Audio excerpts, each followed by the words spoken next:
Hello friend, welcome to Sathiya academy. Let's crack the dream. मैं हूं आपका host and ghost Bam Singh, जो कि साथिया एकेडमी यूट्यूब चैनल पर आज इंडियन पॉलिटी का क्लास पार्ट थर्ड का आर्टिकल 22 लेके आया हूं। तो दोस्तों, ना देरी करते हुए आज हम लोग क्लास की तरफ चलते हैं। तो दोस्तों, आज का जो क्लास है वो है आर्टिकल 22 पे। तो जिस तरह की दोस्तों कल के क्लास में पिछले वीडियो में हम लोग ने पढ़े थे आर्टिकल 21 के बारे में, जिसमें कि प्राण एवं दैहिक स्वतंत्रता है, अपने जीवन की स्वतंत्रता है, जीने की स्वतंत्रता, प्राइवेसी है और अपने हेल्थ स्वास्थ्य की स्वतंत्रता है, जिसके बारे में अगर आप ये क्लास नहीं देखे हैं तो कल का वीडियो में जाके आप उसे ज़रूर देख लें। तो ये बात यहीं पे ये आता है कि अगर आर्टिकल 21 के तहत अगर प्राण की स्वतंत्रता है, अगर किसी व्यक्ति को अगर फांसी की सज़ा दे दिया जाए, कोई वो घोर अपराध कर दिया है, उसे फांसी का सज़ा दे दिया जाए, तो वो अपराधी आर्टिकल 21 जो आर्टिकल 21 है उसके तहत वो बच सकता था। वो यहाँ पे आवाज़ उठा सकते थे कि मुझे अपने प्राण की स्वतंत्रता, अपने लाइफ जीने की स्वतंत्रता मुझे आर्टिकल 21 की तरफ से मिला हुआ है। तो इसी को दोस्तों ध्यान में रखते हुए जब आर्टिकल 21 के बाद आर्टिकल 22 के बारे में चल रहा था, तो तभी जो हमारे भीमराव अंबेडकर सर थे, ये लोग आपस में विचार विमर्श किए, अगर किसी को फांसी का सजाए हो जाता है तो उन्हें जो है कि वो आर्टिकल 21 की तरफ से वो माफ़ करवा सकते हैं। तो इसलिए आर्टिकल 21 वहाँ पे ये कर दिया कि आर्टिकल 21 उस व्यक्ति के लिए नहीं है जो कि कोई घोर अपराध करता है, किसी का मर्डर कर देता है, किसी के साथ बलात्कार करता है, कोई घोर अपराध जो कि हो, जिसका सजाए मौत हो, तो उससे जो है कि आर्टिकल 21 उसके लिए मायने नहीं रहेगा। तो दोस्तों इसी के लिए जो है कि आर्टिकल, अब हम लोग आर्टिकल 22 में चलते हैं। आर्टिकल 22 में जो दोस्तों हम लोग देखते हैं, तो आर्टिकल 22 में है दोस्तों, वो है आपका आर्टिकल 22 में है दोस्तों, वो आपका अनुच्छेद 22 में हम लोग देख रहे हैं गिरफ्तारी के संरक्षण, प्रोटेक्शन अगेंस्ट अरेस्ट, जिसमें कि आप प्रोटेक्शन अगेंस्ट अरेस्ट, अगर गिरफ्तारी से संरक्षण के बारे में अगर देखते हैं, इसमें दो पार्ट में इसे बांट दिया गया है। एक है दोस्तों आपका जो कि आपका दंडात्मक, जिसको कि आपको कहते हैं, हम लोग कहते हैं पुनिटिव डेंसिटी। तो जिसमें कि दोस्तों जो कि अपराध के बाद का बात हो जाए, अगर कोई मर्डर कर दिया या कोई अपराध कर दिया, उसके बाद का जो कहानी होता है उसमें देखिए, कोई अगर कोई अपराध करता है, किसी का टांग हाथ तोड़ दिया या कुछ गलत कर दिया, सबसे पहले उसका जो है कि वारंट जारी होता है उसके नाम का, और उसे गिरफ्तार करने के लिए जाते हैं, तो उसे वारंट दिखाते हैं, उसके बाद फिर उसे गिरफ्तार करते हैं। अगर उसे गिरफ्तार करते हैं तो 24 घंटे के अंदर जो है कि जज के सामने पेश किया जाता है। अगर जज के सामने पेश किया जाता है तो जज कहता है कि बोलो बाबू, तुम्हारा सज़ा क्या है। तो अगर वो अगर चाहे तो वो अपना वकील भी रख सकता है। तो इसमें आर्टिकल जो है कि आपका 22 का जो फर्स्ट, सेकेंड और थर्ड है, इसमें यह है कि अगर अपराध आप कर दिए हैं तो सबसे पहले आपके नाम पे वारंट जारी होगा, उसके बाद आपको पुलिस आपको गिरफ्तार करेंगे, उसका 24 घंटे के अंदर वो जज के सामने आपको पेश करेंगे। जज के सामने अगर आप पेश होते हैं तो उसके बाद आप वहाँ पर वकील रख सकते हैं। अब यहाँ पर ऑप्शन आता है दो, आप वकील का। तो वकील दोस्तों, वकील को अगर हम लोग देखते हैं तो एक वो आप प्राइवेट वकील रख सकते हैं, और दूसरा जो है आपका दोस्तों वो आप सरकारी वकील रख सकते हैं। सरकारी वकील भी हम लोग के साथ हम लोग रख सकते हैं। तो लेकिन दुर्भाग्यवश अपना भारत का ऐसा स्थिति है दोस्तों यहाँ के सरकारी वकील का, कि वो 100 में से जो आपका 100 अगर वो केस लेता है, उसमें से मात्र वो लगभग बाई चांस वो एक केस जीतता है, वरना अन्यथा वो 99 केस हारते, क्योंकि वो काम करना उतना सरकारी वकील जो है कि वो करना नहीं चाहते हैं, क्योंकि उससे तो पैसा से मतलब उसको जो पैसा है, जो सैलरी है, जो इनकम है, उसको सरकार देती है, इसलिए वो उतना दिमाग नहीं लगाना चाहते हैं। इसलिए दोस्तों तो ये कंडीशन है अपना यहाँ का वकील का। तो उसके बाद दोस्तों फिर अगर हम चलते हैं फिर नेक्स्ट, जो कि आपका 4 से 7 है,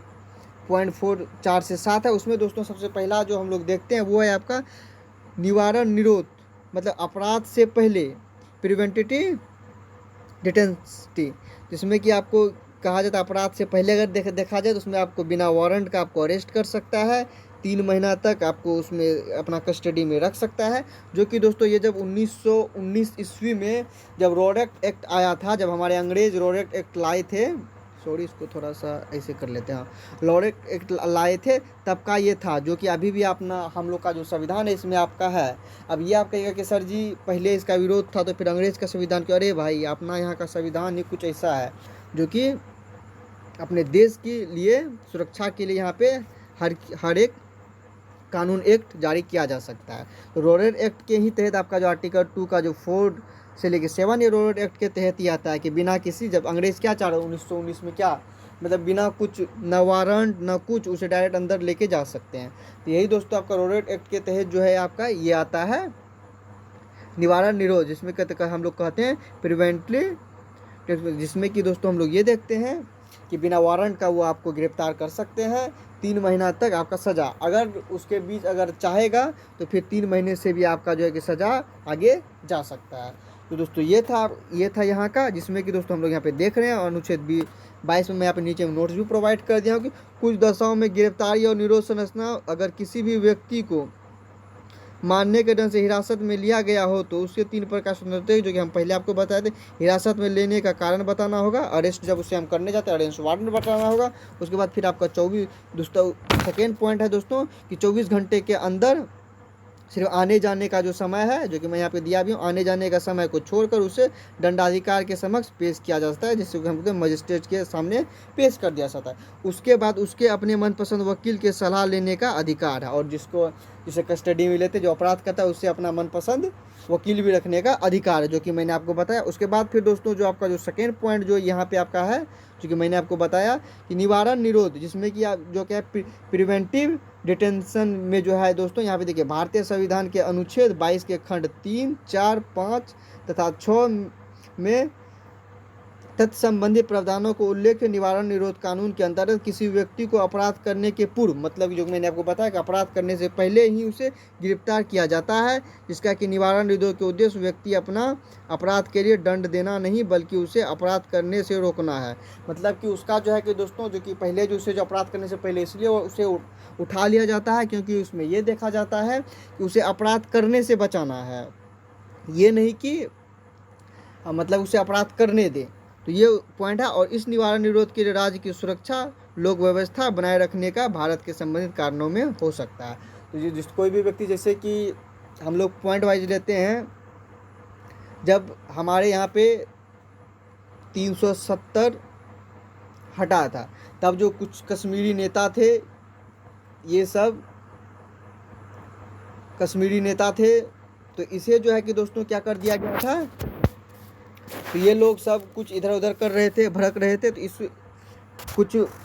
हंगामा फैला रहे थे, तो इसीलिए इसको जो है कि कुछ करने से पहले जो है इसे जो है कि वहाँ से उठा लिया, क्योंकि ये लोग सब कुछ अगर अपना भाषण देते कुछ इधर उधर करते तो हंगामा बढ़ सकता है और हमारे यहाँ का जो है कि देश का जो स्थिति है वो थोड़ा सा दयनीय होता है। इसलिए जो इसे हाउस अरेस्ट ये सबको कर दिया गया था, ये सबको जो आपको जो क्या कहते हैं हाउस अरेस्ट कर दिया गया था, जिससे कि जो कि हमारे यहाँ का जो है कि आदमी में जो है कि जनता में जो संतुलन बना रहा, नहीं तो ये लोग, इसीलिए ये लोग को जो है अपराध करने से पहले जो है इसे होम अरेस्ट कर दिया। अब दोस्तों होम अरेस्ट की अगर हम लोग बात करते हैं तो होम अरेस्ट एक मतलब कि उस प्रकार का अरेस्ट है जो कि वो अपने घर में उसका टेलीविज़न, उसके बाद फिर जितना भी लाइन टेलीविज़न हो गया, टेलीफोन कलेक्शन, सारा कलेक्शन कट कर दिया जाता है, ना ही कोई न्यूज़ ना ही कोई टीवी उवी का व्यवस्था दिया जाता है। सिर्फ अपना घर में रहिए, खाइए और बैठिए, अपने फैमिली से बात कीजिए। उसके अलावा उसे कोई भी या तो इंटरनेट कनेक्शन या फिर कोई फ़ोन कनेक्शन करने की अनुमति नहीं, ना ही वो घर से बाहर रखा, जिसे कहते हैं हम लोग आमतौर पर नज़रबंदी कहते हैं, वही आपका जिसको कि हम लोग हाउस अरेस्ट भी कहते हैं और हिंदी में उसे नज़रबंदी भी कहते हैं। तो ये था उनका दोस्तों, ये था जो कि आप अपराध होने से पहले जो है ये सबको जो है कि अरेस्ट कर लिया गया था, होम अरेस्ट कर लिया गया था इन सबों को। तो दोस्तों नेक्स्ट अगर हम लोग चलते हैं तो नेक्स्ट में अब दोस्त लोग हम लोग जब देख रहे हैं कि जब किसी व्यक्ति निवारण निरोध किसी विधि के अधीन गिरफ्तार किया जाता है, तब अब जब किसी व्यक्ति को निवारण निरोध की किसी विधि से अगर किया जाता है दोस्तों, उसमें देखिए सरकार ऐसे व्यक्ति को केवल 3 महीने तक जेल में रख सकती है, क्योंकि मैं आपको पहले भी बताया था। अगर गिरफ्तार व्यक्ति को 3 महीने से अधिक समय जेल में रखा जाता है, इसके लिए सलाहकार बोर्ड जो उससे प्रतिवेदन प्राप्त किया जाता है, जिसमें कि एडवाइजरी बोर्ड से जो है उसे फिर लेना पड़ता है कि मुझे इसको जो है कि फिर कुछ आगे दिन तक रखना पड़ेगा। और इस प्रकार के निरुद्ध व्यक्ति को यथाशीघ्र निरोध आधार पर सूचित किया जाएगा, लेकिन जिन तथ्यों को निरस्त करना लोकहित के विरुद्ध समझा जाएगा, उन्हें प्रकट करना आवश्यक नहीं है। निरुद्ध व्यक्ति को निरोध आदेश के विरुद्ध अभ्यावेद करने के लिए शीघ्रत्रित अवसर दिया जाता है, और जिससे कि दोस्तों आपको ये उसे मतलब कि उठा लिया जाता है। अगर कोई करने के दूसरे फिर उसका जो है कि तुरंत मतलब कि उसके लिए तुरंत एक्शन भी लिया जाता है। ये नहीं कि अब ले लिया तो फिर ये, जैसे कि दोस्तों डॉक्टर काफिल का जो केस हुआ था दोस्तों, डॉक्टर काफिल तो आप लोग को याद होंगे जो कि पिछले साल चर्चे में थे, मतलब 2019 शायद, हाँ चर्चे में थे। तो उसमें दोस्तों ये क्या हुआ, तो उसे भी इसी तरह से आपका जो है कि उठा लिया गया था, क्योंकि दोस्तों इसका ये हुआ था कि ये थोड़ी जब वहाँ पे आपका ये एनआरसी का जब एक्ट आया था तब ये वहाँ पे भाषण दिए थे, स्पीच दिए, तो उसी के कारण जब वो स्पीच दे के फिर जब मुंबई गए तब जो है हमारे यहाँ का यूपी पुलिस जो है वो उसे जाके वहाँ से अरेस्ट करवा लिया गया था, क्योंकि सबको डर था ये आगे चलकर कोई मतलब कि इनका भाषण से कुछ आगे कुछ हो ना, वो इससे कोई अपराध के या कोई ऐसा कदम ना उठवा दे, इसीलिए उसे जो है कि गिरफ्तार करवा दिया गया था। लेकिन दोस्तों वो उसका थोड़ा सा ये था, क्या कहते उसका थोड़ा सा भाग्य यूँ मानिए तो थोड़ा खराब था, क्योंकि 3 महीने के अंदर था। लेकिन कोरोना के कारण जब वो कोर्ट में जाते थे तब कोरोना के में जज ही नहीं बैठते, जिसके कारण कि उसे 3 महीने से लेके 3 महीने से होके 8 महीना तक ये रहा। लेकिन दोस्तों जब फिर इसका जब जज बैठा तो फिर वहाँ का वो वीडियो फुटेज देखा गया, उसका भाषण को सुना गया, लेकिन तब वहाँ पर देखा गया कि इसका जो है कि ये अपने यहाँ का अखंडता को बनाए रखने के लिए भाषण दिए थे। ये उसका ये कहना था, डॉक्टर काफिल का ये कहना था कि ये जो आया इससे हमारे यहाँ पे खंडित हो जाएंगे हमारे यहाँ का व्यवस्था, तो इसी के लिए उसका भाषण था। तब उसके बाद फिर इसे तुरंत रात के 2 बजे ही इसे फिर वहाँ से रिमांड से हटा दिया गया था। तो दोस्तों ये था आपका ये पॉइंट। और दोस्तों जिसमें कि आप ये भी देखिएगा, और इसमें कुछ ये भी आता है आपका, जैसे कि आपका हो गया एनकाउंटर के बारे में भी हम लोग जानते हैं कि एनकाउंटर के किस तरह से क्या किया जाता है। इसके पहले दोस्तों हम लोग कुछ जानेंगे Indian security law by year, जब हमारे यहाँ के सिक्योरिटी लॉ जब आया था तो उसके बारे में दोस्तों हम लोग कुछ बातें कर लेते हैं। इसमें कि सबसे पहले दोस्तों आता है पीडीए जो था, जो जिसका कि फुल फॉर्म होता है दोस्तों preventive detention act. Preventive detention act जो है वो आपका 1950 से 1959 तक चला था, जो कि अभी ये आपका क्लोज भी है, तो इस पर हम लोग आज बात नहीं करेंगे। तो दूसरा है दोस्तों आपका दूसरा जो लॉ है दोस्तों वो है आपका ASFPA, जिसका कि दोस्तों जो कि 1958 से जो कि अभी तक जो कि चलता आ रहा है, जिसका कि फुल फॉर्म दोस्तों AFSPA का होता है आर्म्ड फोर्स,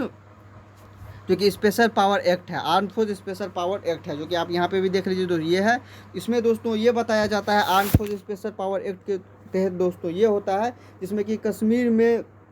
जो कि कुछ जगह वहाँ पे ये था कि लगाया गया था, ये क्या कहते हैं आपको AFSPA जो कि वहाँ पे लगाया था, क्योंकि वहाँ पे सैनिकों को अधिकार था कि वो रात के भी किसी भी समय 2 बजे रात में भी अगर अपराधी को आतंकवादी को खोजना किसी का घर जा सकता है और उसके वहाँ पे जांच पड़ताल कर सकता है। तो लेकिन इस पर कर सकता है ये उनका ये था, लेकिन कुछ मानव अधिकार वालों ने इस पर कंप्लेन भी किया था कि ये कैसे होगा, किसी का प्राइवेसी होता है। तो कुछ पे केस भी ऐसे हुआ था, कुछ हमारे मतलब उस पर कुछ आरोप था हमारे सैनिक भाइयों सब पर कि ये वो कुछ था, तो उसके बारे में दोस्तों किया गया था। और उसके बाद दोस्तों दूसरा जो आपका जो आता है वो है आपका दोस्तों UAPA, जिसका कि दोस्तों फुल फॉर्म होता है अनलॉफुल एक्टिविटीज़, जिसमें कि दोस्तों हम लोग बात करते हैं अनलॉफुल, देखिए यहाँ पे है हाँ अनलॉफुल एक्टिविटीज़, जो कि आपका ये भी प्रिवेंशन कानून के तहत लाया गया, जिसमें कि दोस्तों ये दिखाया गया है कि लॉ के खिलाफ मतलब कि कुछ नहीं होना चाहिए, जो कि ये आपका अपना कोरोना के टाइम में भी ये चला था, इस लॉ चला था ये UAPA, जिसमें कि दोस्तों ये कहा जाता है कि कोरोना के मतलब लॉ के खिलाफ कुछ, जिसमें कि पहले था क्या कि जैसे कि कोरोना काल पिछले साल में भी हम लोग दोस्तों देखें कि डॉक्टरों पे पत्थर फेंक देता था, तो या फिर उस पर थूक फेंक दिया जाता था, तो ये सब कहानी था। तो उस समय जो कि तब हमारे यहाँ की सरकार जो था वो UAPA लागू कर दिया गया, जिसके कारण जो है कि दोस्तों फिर सब शांत हो गए। तो ये था आपका UAPA का। उसके बाद फिर सेकेंड में दोस्तों जो आया, उसके बाद दूसरा है दोस्तों मीसा दोस्तों एक ऐसा है मीसा जो कि सबसे ज़्यादा मिसयूज जो ये एक्ट जो आया था, जब मीसा एक्ट जो कि 1971 से 1977 तक आया था दोस्तों, जिसका कि आपका मीसा का जो फुल फॉर्म है दोस्तों वो है आपका मेंटेनेंस ऑफ इंटरनल सिक्योरिटी। सबसे ज़्यादा मिसयूज अगर हुआ है तो सबसे ज़्यादा इसी का हुआ, क्योंकि जब इंदिरा गांधी की सरकार थी दोस्तों, तब इंदिरा गांधी जी ने इस एक्ट के तहत, मिसयूज एक्ट के तहत, जो कि अपोजिशन वाले थे सबको गिरफ्तार करवा दिए थे कि नहीं तो इसके खतरा है हमारे यहाँ का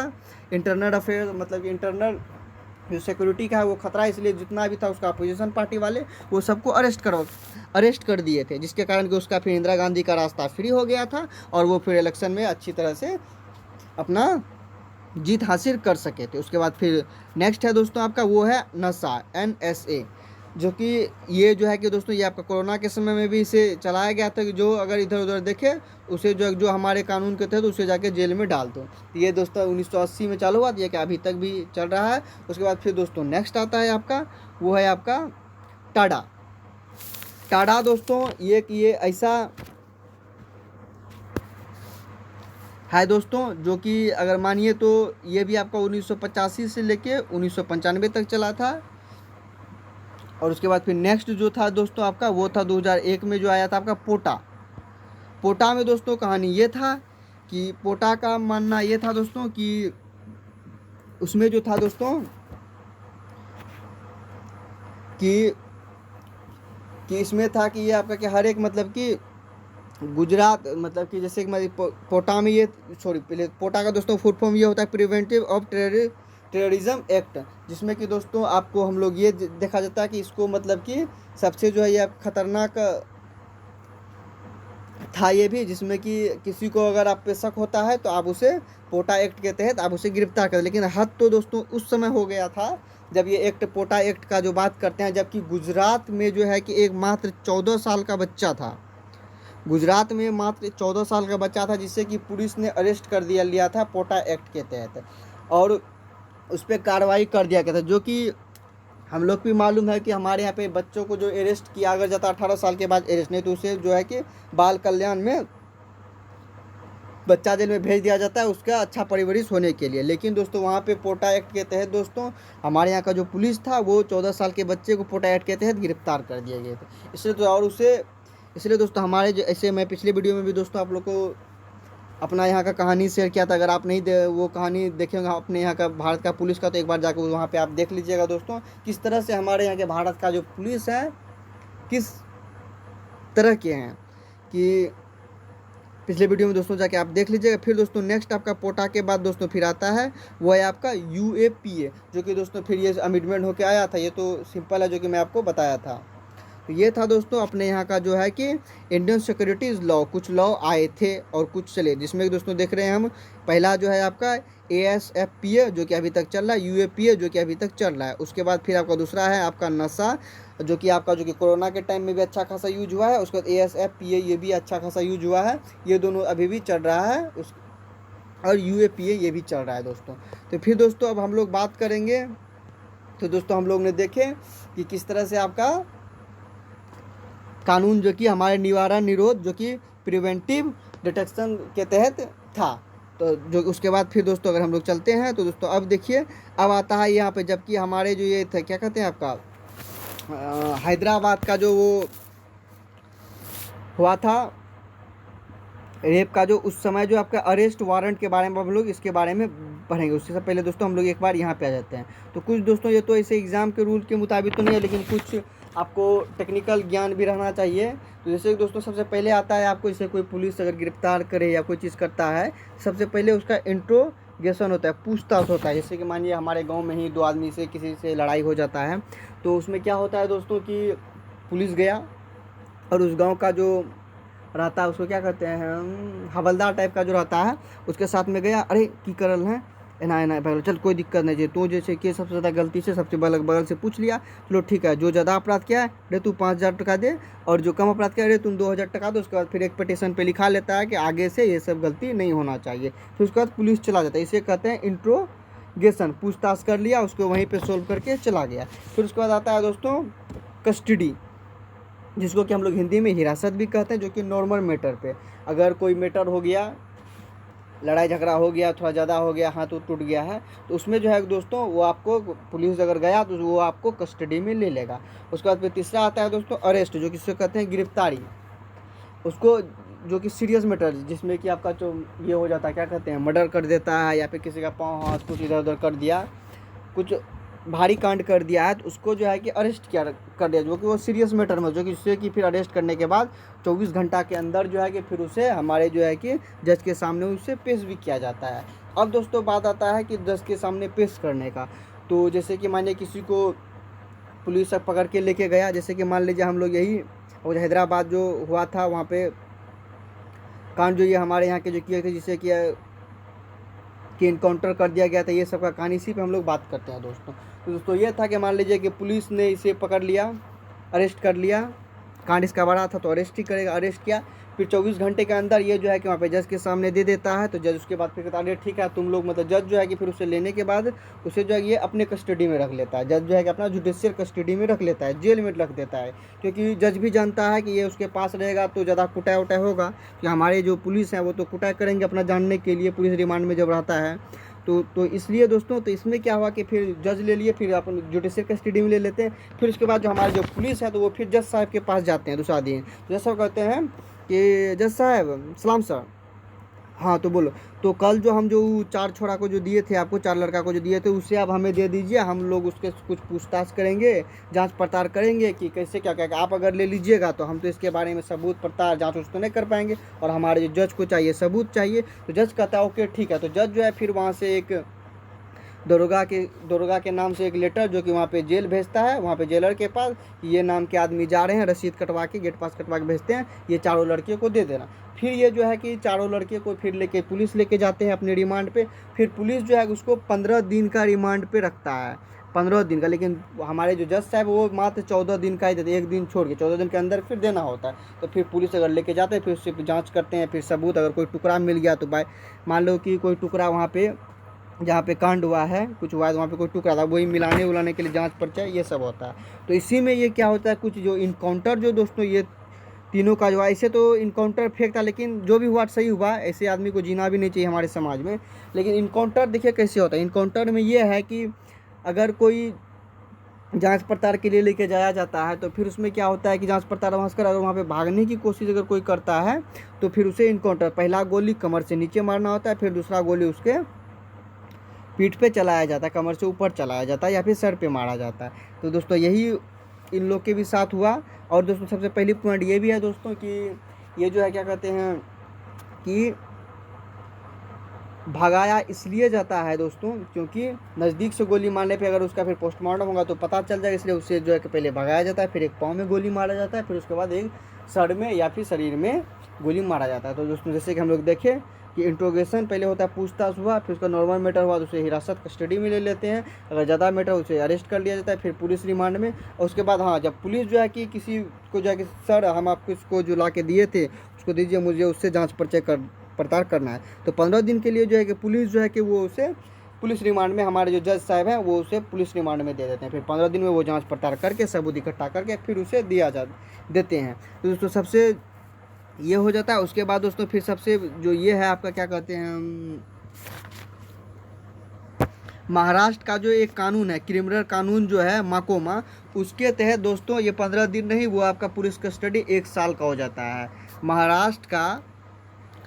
जो क्रिमिनल कानून माकोमा है उसके तहत दोस्तों 1 साल का भी पुलिस स्टडी दिया जाता है। तो फिर पुलिस स्टडी वहाँ पे उसके जांच पर्चे करते हैं, फिर उसके बाद नेक्स्ट जो है उसको फिर जज के सामने देते हैं, फिर सबूत हुआ उसके बाद फिर उसे जेल कर दिया जाता है। तो दोस्तों आज का क्लास यहीं तक था दोस्तों। क्लास कैसा लगा आपको दोस्तों, प्लीज़ दोस्तों आप कमेंट में लिख के दें। अगर कोई गलती हो दोस्तों वो भी आप बोले, उसे नेक्स्ट क्लास में फिर उसे सही ढंग से करके दिया जाएगा। तो दोस्तों इसी के साथ अपना होस्ट एंड घोष बम सिंह को दीजिए अलविदा, बाय बाय, टाटा।